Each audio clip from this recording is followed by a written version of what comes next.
Of stores that sold potentially contaminated beef with E. coli is expected to grow later today. Well, yesterday we learned that massive ground beef recall has spread to grocery stores, and some of them are here in West Michigan. Gordon Food Service Marketplace stores and the M66 store in Orleans may have gotten beef contaminated by E. coli. This same outbreak sickened 2 people in West Michigan after eating undercooked beef at West Michigan restaurants. We have the full list of all the recalled products on our website, woodtv.com. But right now, Brett Thomas is outside with Chef Tommy Fitzgerald from Cafe Stella to show us how to make sure you're grilling meat safely this weekend. Hi, Brett.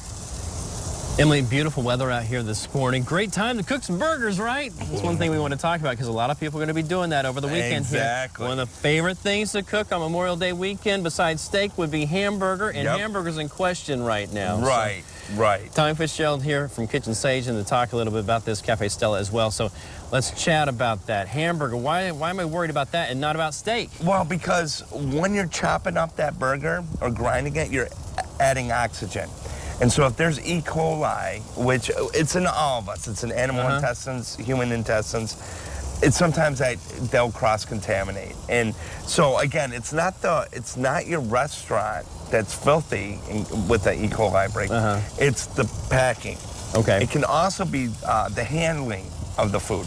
So always wash your hands. Never put your burgers back on the dirty platter. Right. You know, just put them on the buns like I did here. But, you know, it's all about time and temperature with burgers. Basically what we're doing is when you grind up that hamburger, you're kind of mixing the E. coli in there. And because hamburger's not a solid piece of meat, the air gets in there, the E. coli grows, and that's when you're in trouble. But the thing is, it's not about having the E. coli on the burger, because that happens naturally. Right. It's about cooking it right. Exactly. And we're doing that right now. Well, and 160 degrees is great, and this is not a fashion accessory. This is, you know, a good chef always has a thermometer. Right.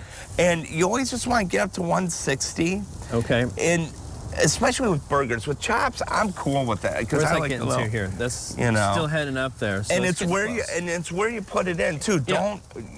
You want to put it right in the center of the meat. Yeah, don't have that against the grill, right? Well, that and the fact is if you have it on the outside, that's going to be hotter on the outside. Yeah. We pulled off some of these burgers here. Let's just go ahead and cut them open right in front of us here to see how they're cooked. I want you to tell me, how's that one look? That's super well. That's perfect. That one's perfect there? Yeah. So that one's basically cooked all the way through. You guys have a big budget for these nice grills. I know. It's like a nuclear... It's like a nuclear reactor. When you got over 100 people here to feed on a burger bus, I know. Okay, well, now this guy, how's that guy? That's good too. That one's pretty good too. But the thing is, let's grab another one here, huh? You know, he just wants to find the one with the E. coli. Yeah, I know. Come on, Tommy, which one are you gonna make sick everybody with? Okay, that one is, because see how you got that little mushy right there? That's gonna, and it doesn't mean it's gonna make you sick.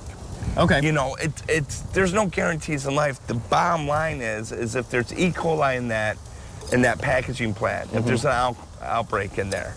Because you can eat burger medium rare. Actually, I made beef tartare last night at the Legacy Awards, and people were like... Beef tartare, uncooked. Uncooked, completely. but chemically cooked, lemon juice. Oh, okay. Because there's 3 ways, well, there's a lot of ways you can cook, but you can salt, you can use chemicals like acid, like our ceviches and whatnot, and then you can use heat.